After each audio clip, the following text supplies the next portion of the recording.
Hello everyone, welcome to the Ozark Outpost. This is Global War 85, Operation Mars, Turn 11, Warsaw Pact. They started out by repairing 7 damage to, I think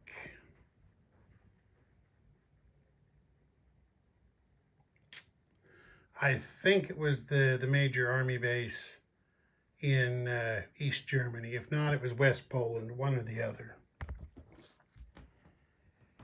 For tech, they got stage 1 of precision guided munitions and they completed chemical warfare. Okay, for their build, they did 2 SAMs, 2 artillery, and 3 mechs. In combat, zoom a little bit there we go. They tried to shoot a theater missile into Rhineland, but it was shot down. That was their only combat attempt.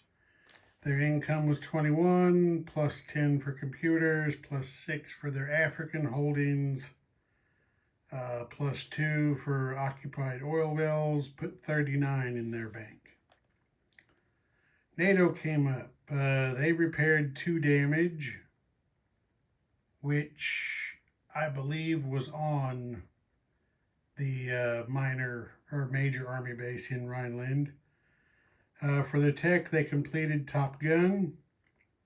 Then they bought 2 replacement oil tankers, a Navy fighter, a Top Gun Navy Advanced Superiority Fighter, and 4 MBTs.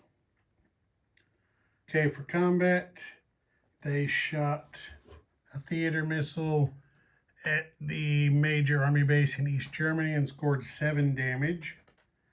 They shot another theater missile at the major army base in West Czechoslovakia and scored 2. And they shot their 3rd theater missile at West Poland, but it was shot down. Okay, for combat.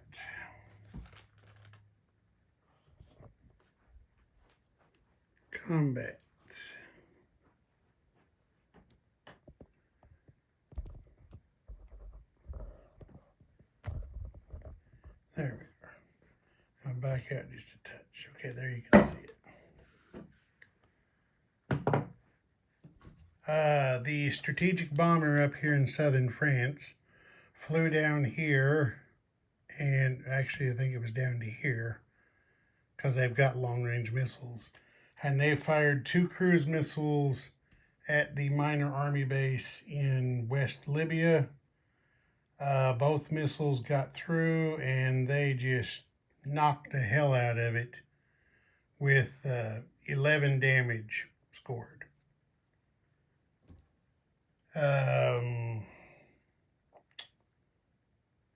Then there was an attack into West Czechoslovakia utilizing battlefield nukes.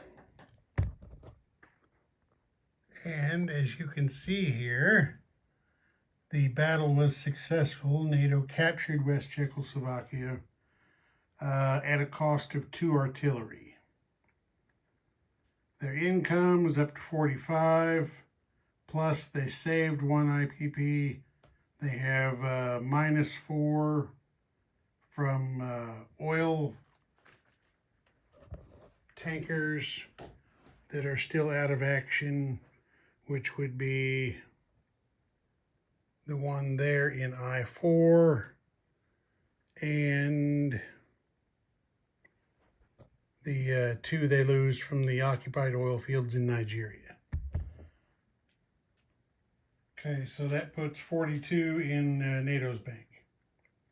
Soviet Global, let's get some Soviet Global on camera there we go. For tech, they advanced precision-guided munitions to stage 3. They got on the board for SEED, and they moved advanced manufacturing up to stage 2. For military aid, they sent 2 mechanized infantry to Warsaw Pact and an attack bomber to Far East Command. For themselves, they built 2 artillery, 2 next generation MBTs, and 2 mechanized. Okay, combat.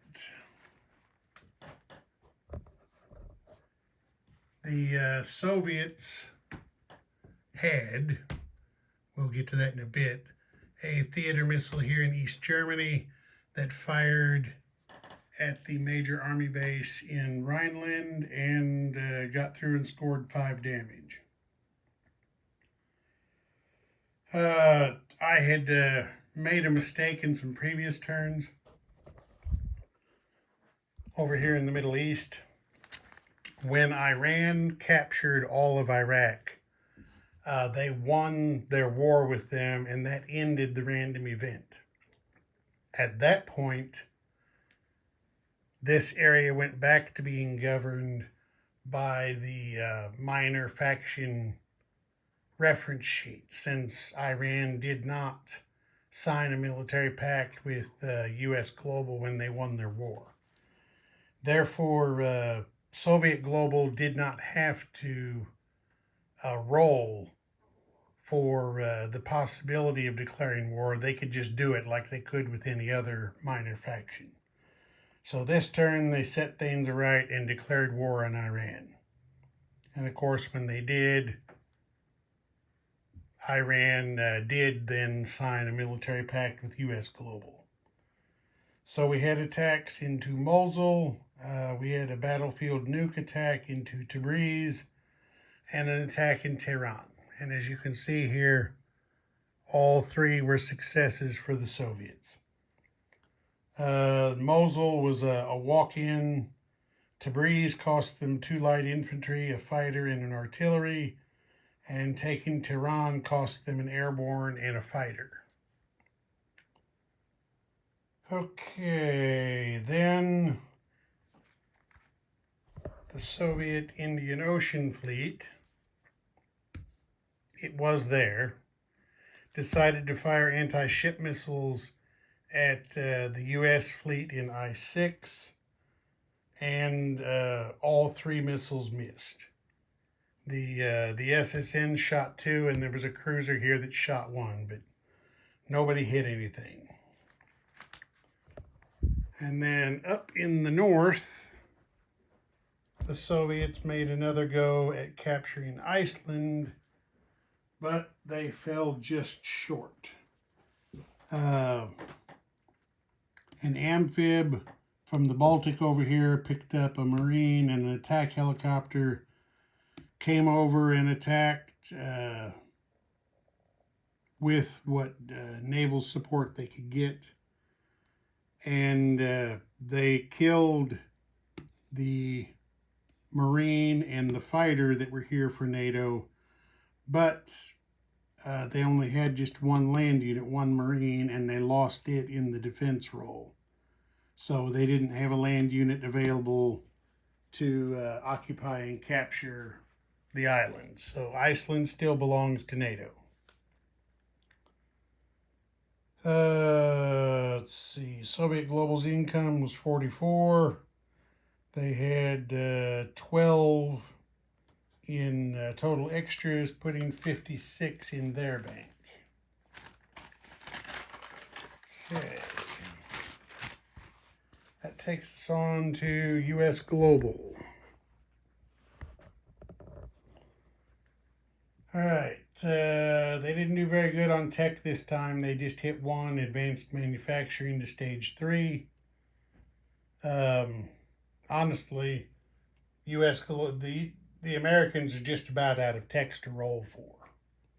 So if I remember right, they put 2 dice on advanced manufacturing, and that's what it took to advance.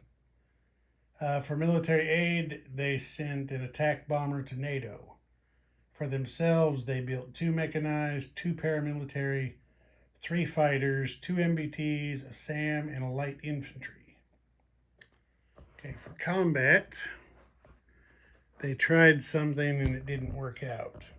If you remember from last turn, on turn 10, a battlefield nuke strike into western Egypt killed the 2 mechanized infantry, which was the only land units they had there. So this zone is being held strictly by air units. And as you know, air units are pretty powerful. So the U.S. tried to go in and attack Egypt with only land units. The thinking being then they would only have to take out the attack choppers and the fighters. The air superiority fighters wouldn't have any air units to engage and would retire before any combat took place. So they'd have to kill 2 fewer units, but it didn't work out. They ended up retreating after losing 2 MBTs and a mech. Well, you know, try things and sometimes they don't work. Okay, back over here to the Indian Ocean. The U.S. Navy decided to hit right back. All they had to attack with was air assets, which they did into I-11. As you can see there, the heavy aircraft cruiser, the cruiser, and a destroyer and a Yak-38 were all killed. The victory cost the Americans 2 Navy fighters, but I believe this was their first victory over an enemy task force. So that did get them a battle star that I actually forgot to assign. So I think what the Americans are going to do, let me double check and make sure I'm doing right. Yes, I was correct. Minor shipyard can be placed in any possessed land zone. So what we are going to do is here in Oman, we are going to place a minor shipyard. That might come in handy there. Okay, moving on.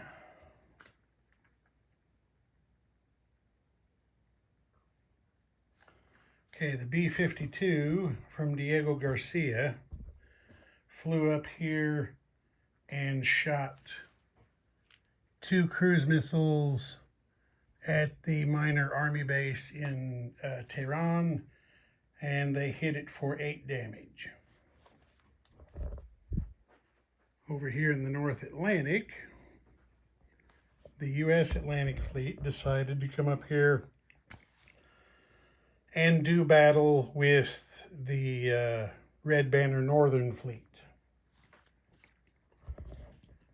Well, there's the American Atlantic Fleet card. You can see what's left.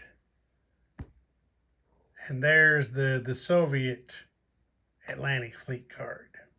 It was a knockdown drag out.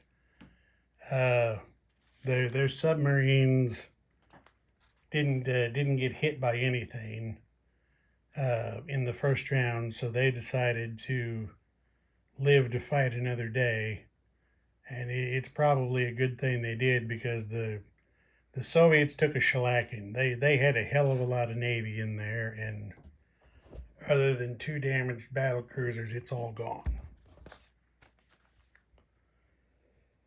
Okay, the Americans in their fight lost 3 frigates, 2 battleships, a cruiser, 4 Navy fighters, 1 Navy attack bomber, an S-3 Viking, and an ASW chopper.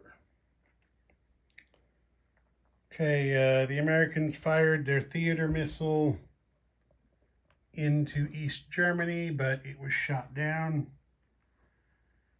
Then we did something you don't see a whole bunch. I have seen it before, but not a bunch. We took our B-1 bomber here that got relocated to southern England, and we did a B-1 paving strike and B-1 nuclear attack. So what we did was we took off here and went 1, 2, 3, 4, 5 spaces over here. No, actually we stayed out here. 4. We fired our paving strike missile at the major air base in West Poland, which does have a fighter that could have possibly scrambled from there. The missile defense shot missed, so we hit that air base for 3 damage and therefore prevented the fighter from scrambling. And then from the same sea zone, the B-1 fired its nuclear cruise missile into East Germany as part of a surgical strike. The paving strike was to take this intercepting fighter out of play so that the whole surgical strike package could come in unmolested by intercepting fighters. We ended up shooting 2 cruise missiles into there, which came from the B-52 in Paris. The stealth fighter from Paris rolled in. An A-10 from northern Germany rolled in on the attack, or Rhineland, one of the two, I don't remember which. And then, of course, the B-1 shot, and everything survived. Missile defense, because there had been 2 SAMs there, and everything hit. Took out 6 Warsaw Pact and or Soviet units. They killed 2 SAMs, 3 artillery, and they took out the Soviet theater missile that had been there as well. They had spy satellite support. So everything was target select. U.S. Global got up to an income of 58, plus 8 for their bonus, plus 1 that they saved, and then minus 2 for the occupied oil fields in Nigeria. Put 65 in their bank for next turn. Okay, Far East Command had to pay to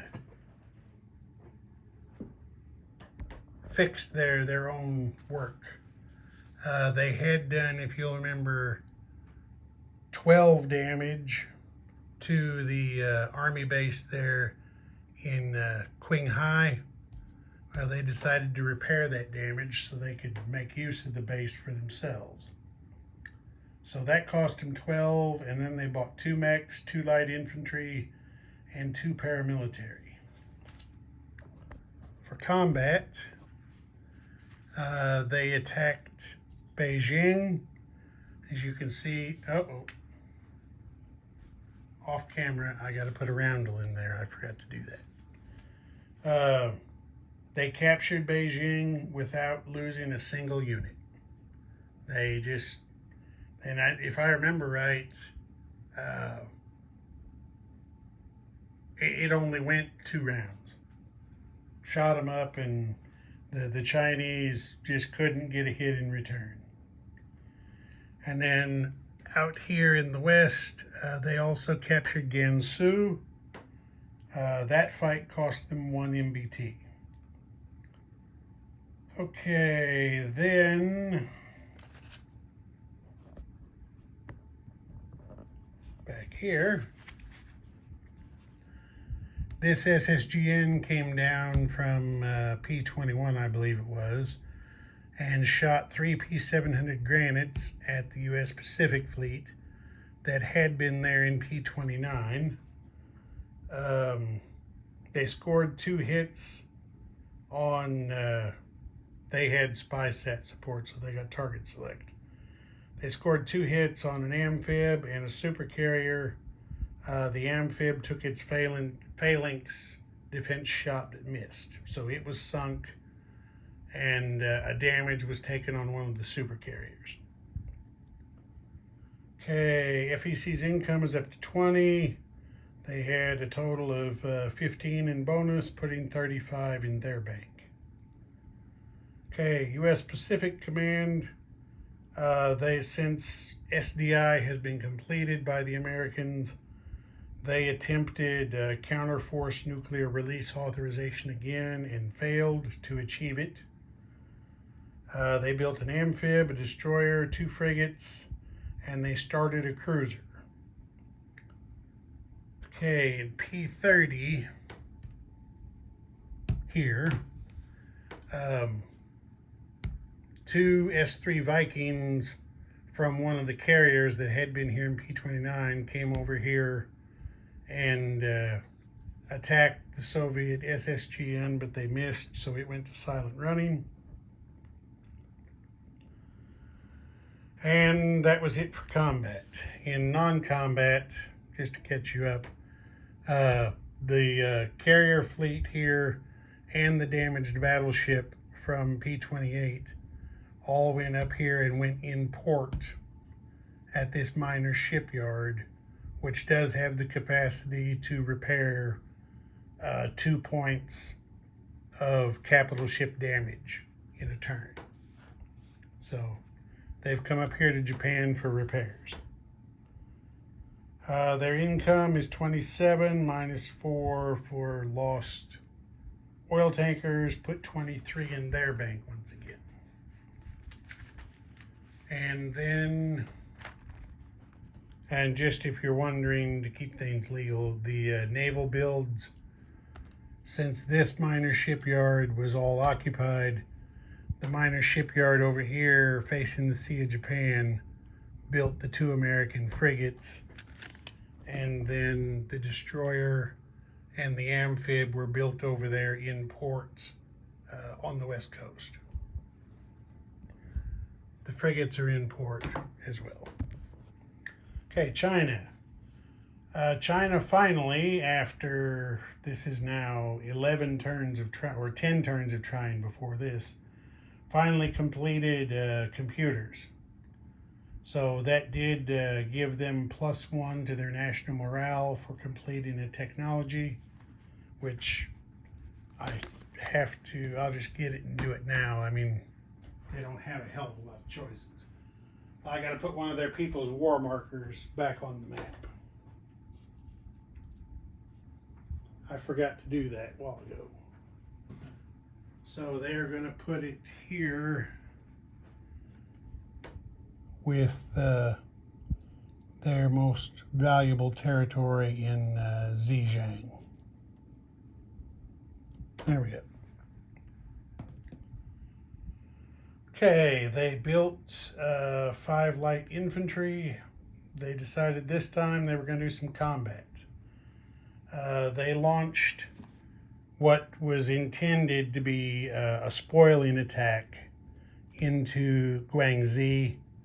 They took forces from Zhejiang and here from southern Yunnan. They went over there, they bled FEC a little bit. They lost a light infantry and 3 paramilitaries themselves. So they called it mission accomplished and retreated back to Zhejiang. Then the major airbase in Zhejiang fired a cruise missile at the minor army base in Guangxi and rolled a 1, believe it or not.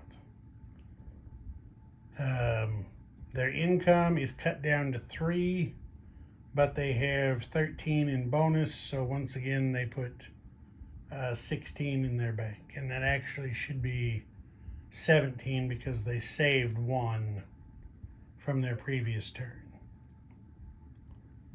And that's that. On the next turn, turn 12, that is going to be the first turn where I roll for variable game end. So that I'm actually going to do live I'm